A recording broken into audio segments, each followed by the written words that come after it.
రాష్ట్రం చేసిన తర్వాత బాధ్యత అండి. ఇట్లా మెహర్బానీ విజయ సునీత గారు బాధ్యత. సరే మీకు ఏం ఆన్సర్ చేస్తారో చూద్దాం. సునీత గారు నమస్తే. సునీత గారు సునీత గారు నమస్తే మేడం. నమస్తే మేడం, ప్యానెల్ ఉన్న మిత్రులకు. ఓకే, కేంద్రం నుంచి ఆలస్యం అవుతుంది. గుడ్ ఈవినింగ్ అండి. కేంద్రం నుంచి ఆలస్యం అవుతుంది అనేది కాంగ్రెస్ వాదన. ఫస్ట్ మీరు దానికి ఒక ఆన్సర్ ఇచ్చిన తర్వాత బండి సంజయ్ గురించి మనం మాట్లాడదాం. ఏంటి అసలు ఎవరు చేయాలి, ఎవరు చేయాలి? ఇప్పుడు కేంద్రం నుంచి ఆర్డినెన్స్ రావాలని లింగం యాదవ్ గారు మాట్లాడుతున్నారు. రాష్ట్రంలో చేయాల్సింది రాష్ట్రంలో చేస్తున్నాము, కేంద్రం నుంచి ఎటువంటి సహకారం అందట్లేదు అని అంటున్నారు.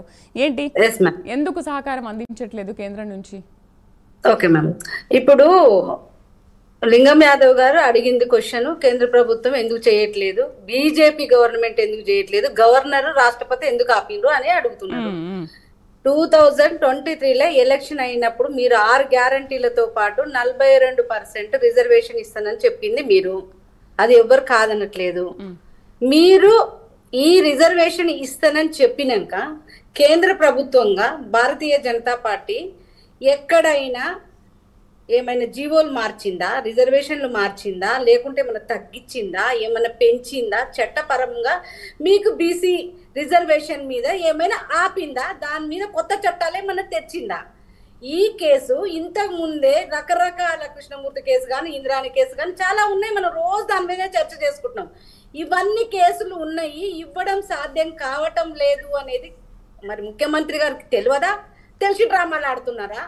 ఇంకొకటి 4%, 5% ముస్లింల రిజర్వేషన్ ఆనాటి రాజశేఖర రెడ్డి గారు ఇస్తేనే ఒప్పుకోవట్లేదు కోర్టులు అని చెప్పి దాన్ని 4%కు తగ్గించుకున్నారు, ఏదైతే 50% రిజర్వేషన్ల స్లాబ్కు అనుకూలంగా.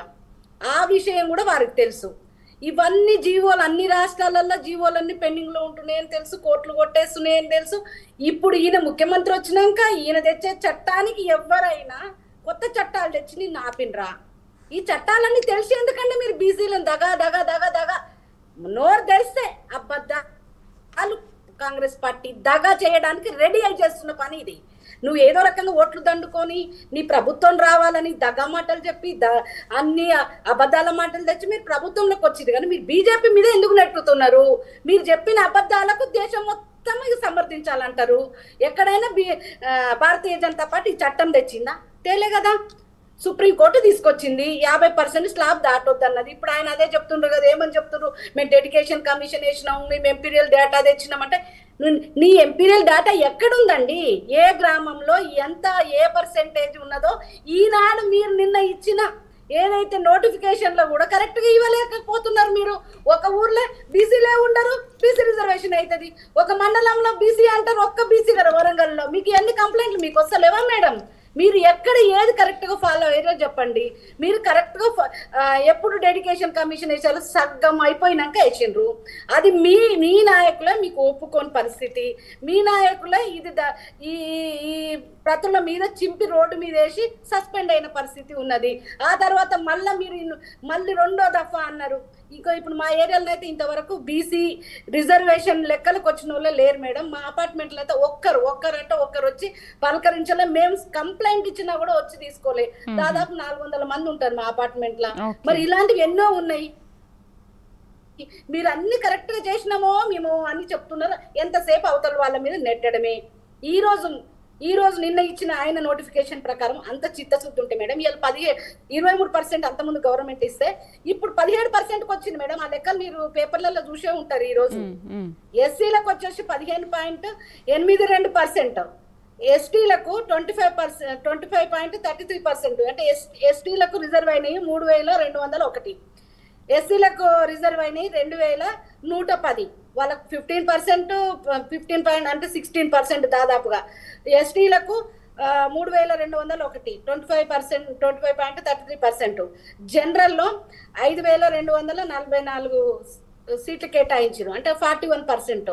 మొత్తం మీకు టోటల్ గా 58% రిజర్వేషన్లే వచ్చినాయి. మరి ఇప్పుడు కూడా మరి మీరు కోర్టు స్లాబ్ లోకి లేరు కదా మేడం. ఎవరిని అడిగి చేస్తున్నారు, ఎందుకు చేస్తున్నారో తెలియదు. ఇక ఈయన హలో చెప్పండి వింటున్నాం.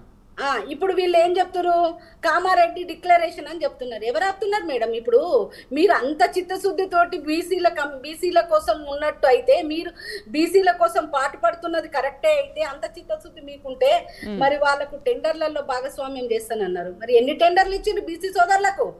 ఎన్ని టెండర్ల వాళ్ళు అలాట్ చేసిండ్రు? రైట్. ఒక్క టెండర్లు ఏ బీసీ బిడ్డకి లేదా మీ నాయకులకు పెద్ద నాయకులకు పెద్ద టెండర్లు ఇచ్చి వేల కోట్ల రూపాయలు, లక్షల కోట్ల రూపాయలు నైట్లు మీరు బిల్లులు పే చేస్తున్నారు. కనీసం సర్పంచీలకు వాళ్ళు చేసిన బిల్లులు కూడా వాళ్ళు ఇవ్వకుండా సూసైడ్లు చేసుకుంటున్నారు, ధర్నాలు చేస్తున్నారు. మీరు మాత్రం పెద్ద నాయకులకు మరి ఏ వర్గము మరి ఆడే చెప్పాలి.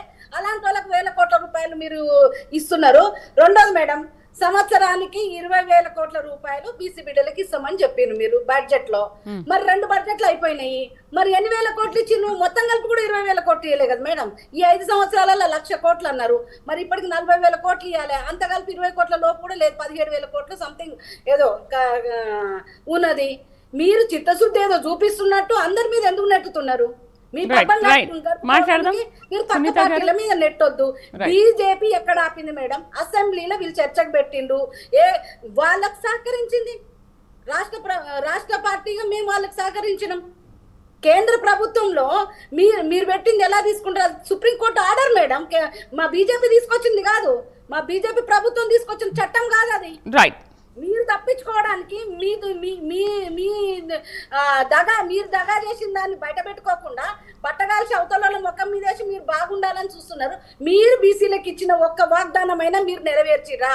మీరు నిన్న మొన్న వేసిన కమిషన్లు కానీ, నామినేటెడ్ పోస్టులు కానీ, మీరు ఏది చూసుకున్నా మీ చిత్తశుద్ధి ఎక్కడ ఉందో చెప్పండి. రైట్ మాట్లాడదాం. విజయ్ గారు నమస్తే అండి. నమస్కారం, చెప్పండి.